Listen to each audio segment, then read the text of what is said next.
Jewelry has a unique ability to hold stories, but also to leave space for them. In contemporary practice, it can invite interpretation rather than fix meaning, allowing viewers and wearers to bring their own memories, associations, and imaginings to an object. It's this openness, this generosity, that makes jewelry such a powerful medium for reflection. It can then also become a way of thinking through important questions, not by offering per se solutions, but by focusing our attention to certain aspects, such as the materials at the center of our environmental challenge, particularly those lost, left behind, or even discarded. One jewelry artist whose work was selected for this year's Schmuck exhibition during Munich Jewelry Week caught my attention for doing just this. In her practice and through experimental use of technique and materials in general, ranging from filigree to sugar and found plastic, her work explores the complex relationships between maker-wearer, viewer, and, I would argue, environment. Drawing on acts of collecting, observing, and reframing, her jewelry asks us to look again and consider the traces of human presence. To discuss her work approach and studio practice, I'm excited to welcome for the BAJ podcast today, Carla Movia. Welcome, Carla. Thank you, Sophie, for having me. Thank you so much. So, Carla, to start, can you tell us a little bit about yourself and what it is that you do? I was born in Italy, in Trieste. I currently live. I'm a jewelry maker, and I studied at Alchimia in Florence from 2011 to 2016. And after that, I moved back home to, start my practice, I would say. I always like to ask, what drew you to jewelry as a medium? Was there a moment, a material, or an experience that made you realize jewelry could hold the ideas you wanted to explore? Let's say my mom is a very creative person, so I was used to making crafts, we would say, as hobbies when I was already very young. And somehow I immediately gravitated towards jewelry. I think that, at the time it wouldn't have been a conscious thought, but I think looking back on it, it was very much linked to being able to then showcase whatever I felt pretty good at making at home. Maybe not showing off, but just trying to create that as my identity marker in the world and moving through the world, let's say, showcasing this ability I felt very capable in. Yes. So when I went to Alchimia, it felt for a very natural, let's say, progression of my studies. And then there, I would say I truly understood the possibilities and the true meaning, let's say, that jewelry can have. And, as, yes, a carrier of stories, of views, of all of that we love about jewelry. Yes. You work as an independent jewelry artist and you teach occasionally still in Alchemia. So could you tell us a little bit about the studio where you work, what inspires you, what keeps you going as well? Well, I have a studio that I share with a friend. She makes ceramics. And my studio is really my safe place. I'm a very untidy person. And so my studio reflects that perfectly. It's like a bundle of stuff I collect constantly. As you mentioned, I work a lot with discarded materials. So in more common jargon, it would be trash. And so I collect that, not necessarily, sometimes I don't really know what I'm going to do with it, but I know that I should keep it just in case. And everyday practices would be, apart from the bureaucratic aspects and administrative practices, which are not so fun. It can be working on some commercial things. As much as I love making conceptual pieces, I need to live. So it might be, restocking stuff, sending out orders, making custom pieces, and so on. And then really going on in my research of materials, which is never ending. And the more I find, the more it kind of lightens fires of trying new things, and mostly this. As you are talking about the materials you are finding, in a way, it's a very different approach to working with virgin materials, that you have an idea and you sort of enact it through the material that you source for this idea. Can you tell us maybe an example of something you find, and then do you always know what it is? Like, how do you figure it out?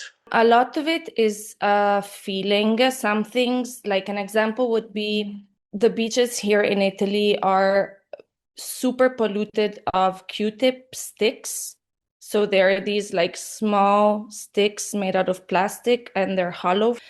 And those pieces, immediately when I saw them, I'm like, yeah, these are beads. Like they're gonna become beads. It's obvious to me. So that I already knew, like as soon as I seen it, I know that this is what they're gonna be. Then what the beads are going to become, no, I don't know that yet. But I mean, I'm working on it right now.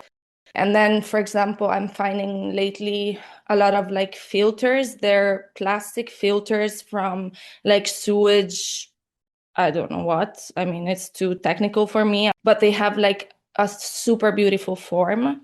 And I don't know what I'm going to do with them, but I know that I want to keep them because, first of all, I can find a lot of them, which this is already always a kind of ground rule. I need to have a lot of material in order to not be so precious about it, right? To be free to destroy it and perhaps make, horrible pieces before something interesting comes.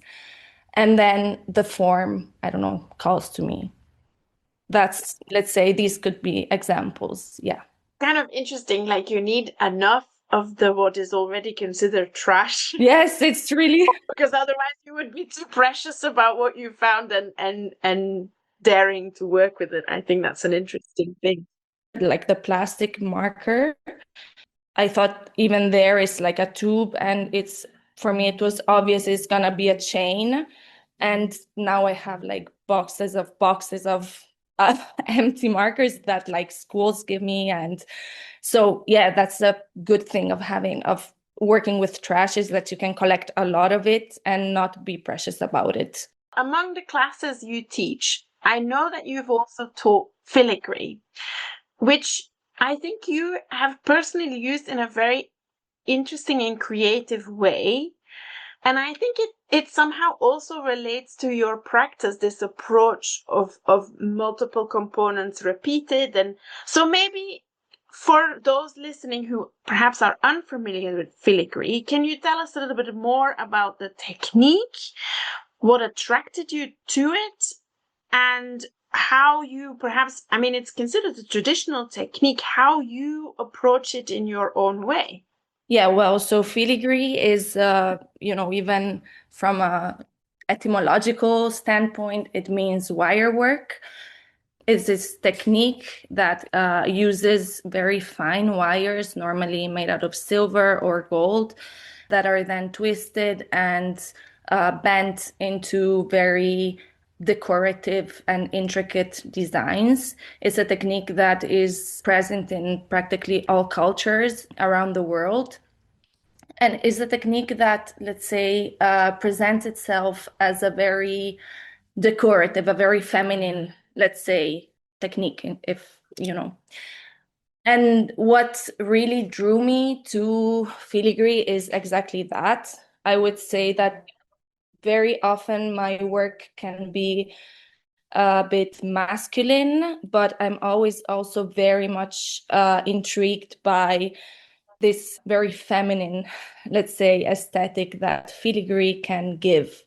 this idea of, almost ultra decoration and flowers and twists and turns and the use of precious materials. So going back a bit to the roots of jewelry, of how we understand it to be. And so, yeah, using traditional techniques has always been very interesting to me. As much as I love contemporary designs and ways of challenging historical techniques, I also do appreciate the fact of, trying to keep traditions and traditional techniques alive. So I learned this technique when I was in Alchemia. I did a course with Susanne Mache. She's a German artist. And yeah, I got super fascinated by it, and I just kept on working with it. And in terms of ways of using it, I'm not really interested in replicating what is already there. This is never kind of, I do this job because I love discovering new things. That's what's really driving me. And so I always try to use the technique in a very, let's say, unexpected way. So using it not only as a means of decorating, but sometimes means of constructing. Yeah, there's rhythms and shape construction that is quite unusual for filigree. The biggest high, let's say, of my work normally comes by surprising myself with, something I never even thought possible. Materials in relation to techniques also play an incredible sort of central role in your practice. So you've gone from precious metal to sugar, and I think you go back to metal regularly. And then more recently, you look for things on the beach and you find these nurdles. When you are having these materials enter your work, aside from finding them on the beach, or do they also arrive through research, or how did you get started, for example, with sugar? So you're wanting to be surprised? Like, do materials have to have an element of undiscovered territory as well? I've always been drawn to unconventional materials, even before studying at Alchemia. So even before I was able to verbalize it this way, let's say. And so I was always interested in using materials that were, I don't know, left behind or that were non-precious, again, in a very instinctual way. For the sugar, it actually came the first year at Alchemia. We were working on a project and I accidentally discovered that. And I had left it totally behind, and then I had come back to it once I had my babies. I was unable to work at the studio, and that was something I could do at home and still feel productive and do something. But when it comes to materials that I source, be it from the garbage, be it from the beach, it's always, yes, it always has, I don't really always have a plan for them, but my idea is always rooted in the fact that, we as humans, we perceive these things as rubbish. It's always so interesting. Like I walk on the beach and I'm with my kids, we're picking up stuff and people are unbothered by it. Like they just, walk on this horrifyingly polluted beach and it seems like they don't even see it. This is how much we don't care about it, how much we don't notice these materials.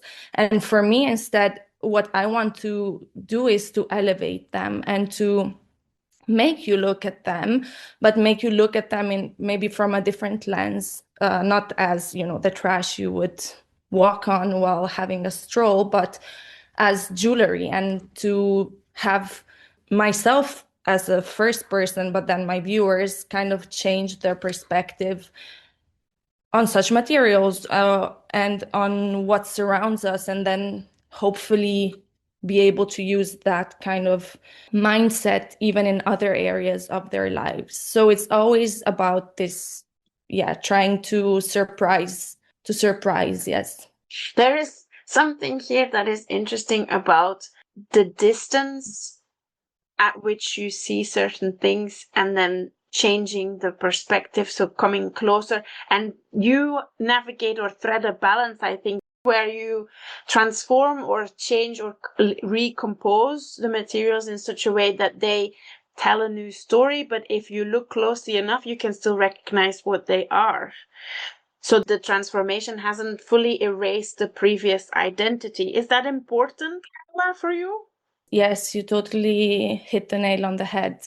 You know, when I guess everyone, when we work, we always have these set of rules, and my rules are always to not like, I'm not interested, for example, in melting down the plastic and making, I don't know, square out of it. I'm never interested in that. I'm always interested in still keeping a trace of the past life of this kind of material, but have it subtle enough that when you see it as a first glance, you don't immediately recognize it. So many times it's interesting because for me, to me, it's obvious how the piece is made, right? But then people see it and they're like, they can't even kind of connect the two materials together. And that's super interesting to me. I'm also intrigued by the work that you are potentially going to make with any markers that you've collected. Because, in a sense, a marker is an object that's been designed by another person somewhere, sometime, for a specific purpose. And then as it loses its ink, it's sort of no longer functioning, it becomes defunct. But the designer's original vision, you're kind of also then, if you're working with this material and you leave some identity behind, you're kind of collaborating with another designer. Is that something you've thought about before, or? No, not at all, actually. Interesting. Yes, I don't know. I think, you know, I try to strip down the object to its, let's say, essential form. And so for me, the marker was a tube. Like I said, the Q-tip sticks, those are tubes that then obviously will be sliced and become beads. And so I never even, questioned that, but that's very interesting that you point that out.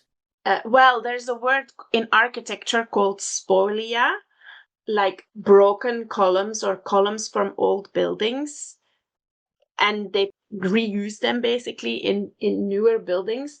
It's about taking and ethics. There are some correlations to when you have objects that have been designed by previous people, how you, if there is a sense of sharing authorship. But it's just pondering. No, but it's interesting. It's totally interesting what you're saying because it's true. Your pieces shown at Schmuck, or you write about them stating that they could have been made by future foragers after sort of humanity has disappeared.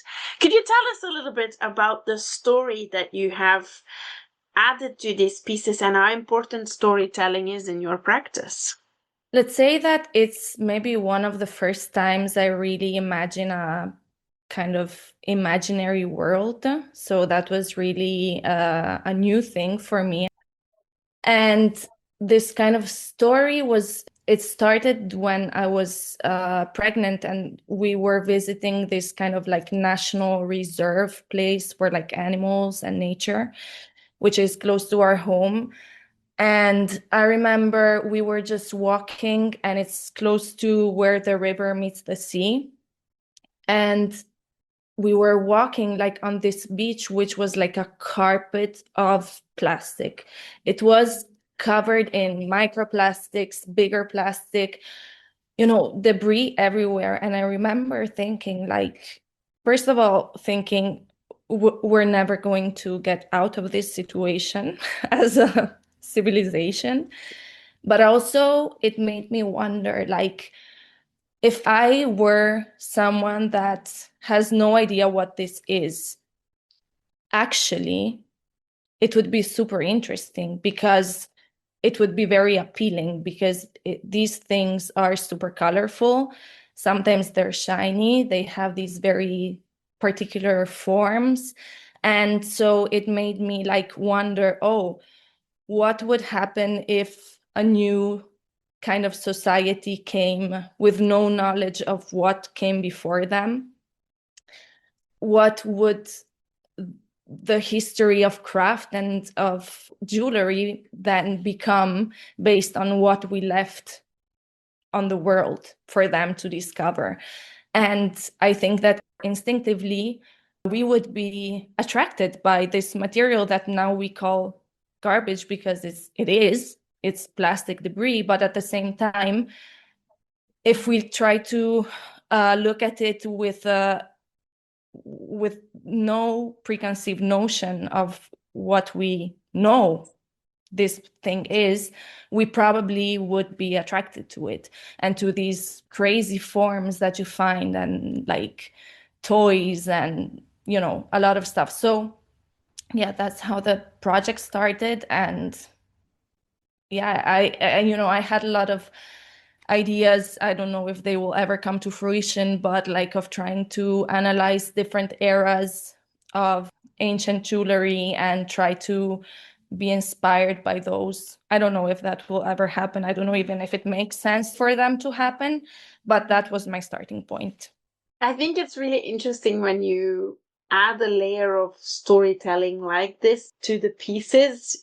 You do indeed have another vehicle for changing the distance between the object and the person in some sense, and readjusting the viewpoint and the value beyond just recomposing them in a different shape. Or the story is another sort of filter to see the work through, which I think is quite interesting as a development. Yes, also because, you know, very often people who work with materials that are, let's call them trash, they have this etiquette of recycling and upcycling. And it always seems to be with a bit of like, oh, it's like the crafty project of Sunday to recycle this, whereas to make it from scratch it has another value. And I really try to detach my work from that, because I don't think it is at all. Like, I look up to so many artists that, you know, work with discarded materials and find new ways to using it.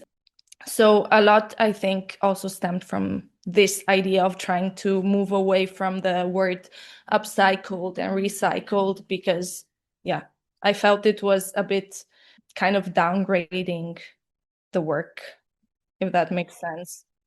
Because in a way, if you had earlier foragers finding shells on the beach and wearing them as a necklace, they would have never thought of that as an upcycle project. They would have thought they were the most valuable thing that they've ever found. I guess reshifting that is really visible in the story and in the work as a result as well.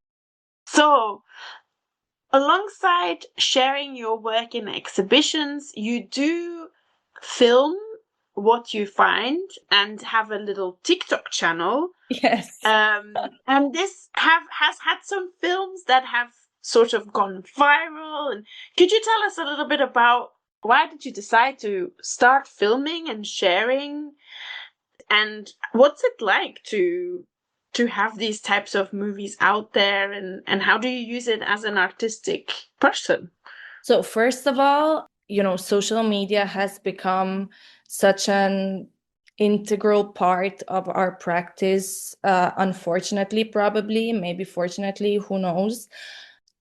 And I was always trying to find a way to, you know, show some of my process in some way, but also I'm very protective of, you know, my ideas and my work, and I never want to post things too early before I've decided that the work is good enough to be out there. So I thought, you know, I go on these walks and I pick up stuff which sometimes is super cool and super funny, and, you know, and so I started filming it just for fun at the beginning. And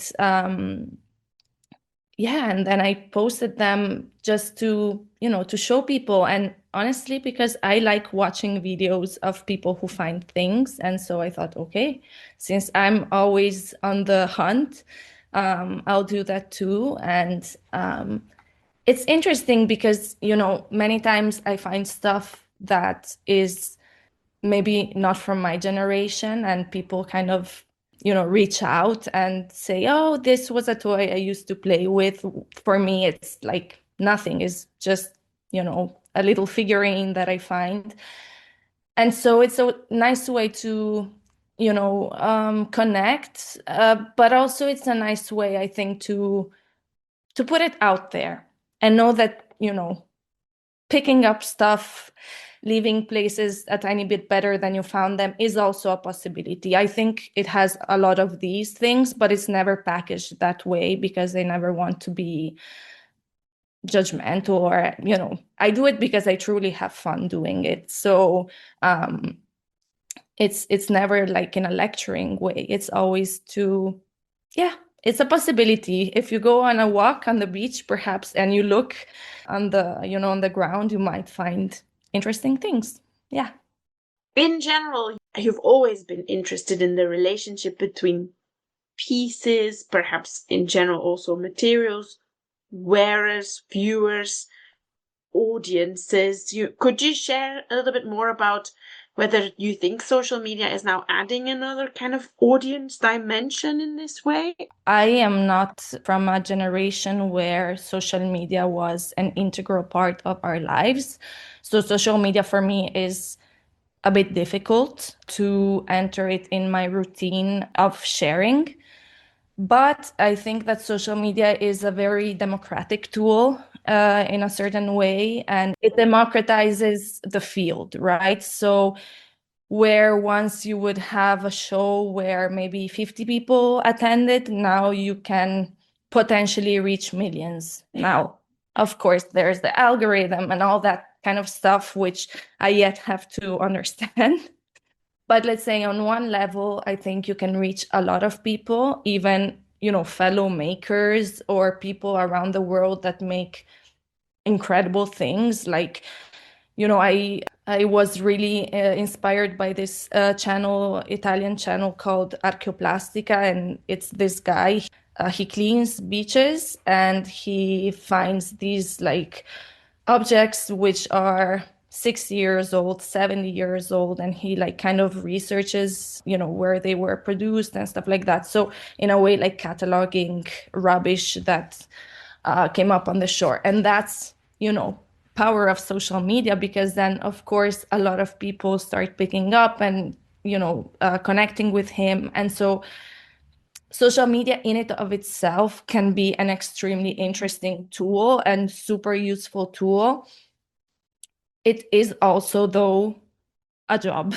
And, like you have to be creative in it as well. And I think that's the hardest part for me. It's not my medium, so I'm not creative in it all the time. And you have to really dedicate time to it. And at times I prefer to make jewelry than dedicate times to making videos and stuff like that. But in it of itself, it can be a great tool. And has anything tangible come from your connections with people through the videos yet? Has anyone sent you stuff or asked for you to send stuff to them? Not really.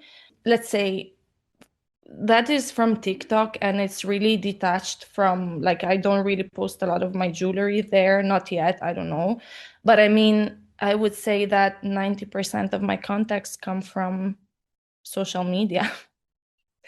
Like in terms of sales, in terms of photo shoots, in terms of articles, they all come through social media. It's insane. When we graduated, you just needed a website, not even a e-shop. It was enough to have a website, and that was that. And today, I would argue you don't really need a website. You just need a good Instagram profile. You're also an avid podcast listener, listening or tuning. to ideas feels like a strong part of your process in general. Where do you find inspiration when you're not looking at objects or materials? What kind of voices, conversations, or stories feed your practice? I love listening to podcasts, and I listen to really to anything and everything. I think that what is the common thread always is in some way understanding the human condition, be it through a serial killer or through historical event, or be it through a psychologist who speaks about, whatever, I don't know, children's psychology. I think everything is very much linked to understanding people, and also I think very linked to my work is finding empathy and understanding why certain things happen and how certain things happen, and realizing that mostly we are a product of our circumstances and of our surroundings, and even the most, heinous kind of thing happened for a reason in some way. So I'm always in search of these stories. I love, like, I listen to a podcast which is called Swindled. It's always like man-made corruption and